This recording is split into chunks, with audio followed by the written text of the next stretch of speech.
Pictou County is an enchanting seaside community located along the Northumberland shore of Nova Scotia.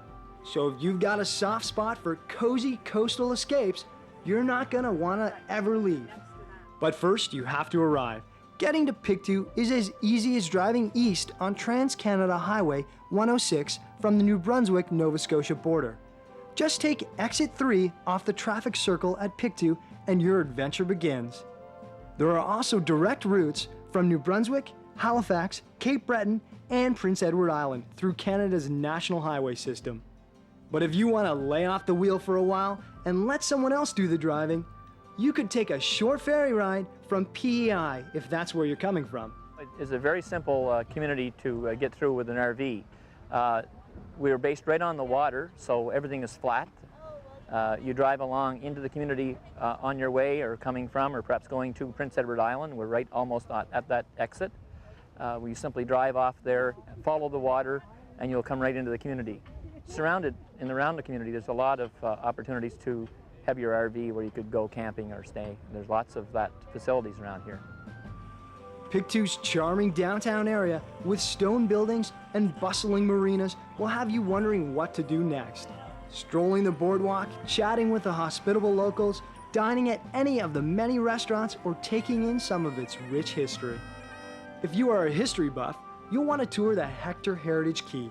It's near the original landing site of the Scottish settlers back in 1773, when they arrived on ship Hector in search of a new life. When the Scots arrived, they definitely made their mark.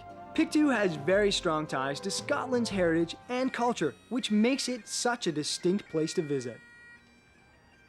I think the other thing that's unique here and for people who are touring and is that it's not an overdeveloped area. We don't have the big plastic signs.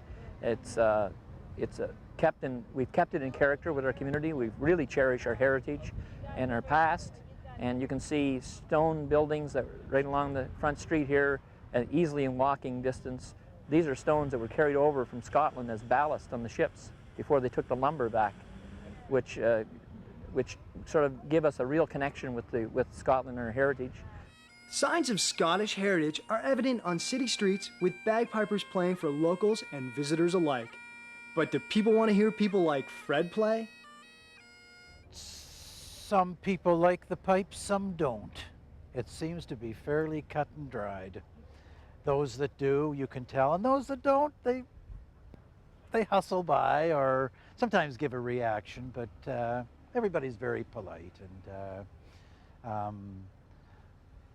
the sound of the pipes is something to get you to stop and listen. Fred's been playing the pipe since junior high school, and he isn't going to stop anytime soon. There's just too much going on in this little town of Pictou. Well, Pictou's an excellent place, and a lot of people have done this. They've made this sort of their destination, their home base, as they toured northern Nova Scotia and Prince Edward Island. We're only about 6 kilometers from the ferry to Prince Edward Island, and that runs on a very regular basis, so it's easy to go and make a day trip and come back here for the evening. You're not quite as crowded as it is in Prince Edward Island. So I think it's a good opportunity. We're seeing more and more RVers doing that, maybe dropping their large vehicle off here and taking their supplementary vehicle, if they have one, over to the island, and then coming back and touring this part of Nova Scotia, which has got a huge amount of history and a lot of things to see and a lot of things to do.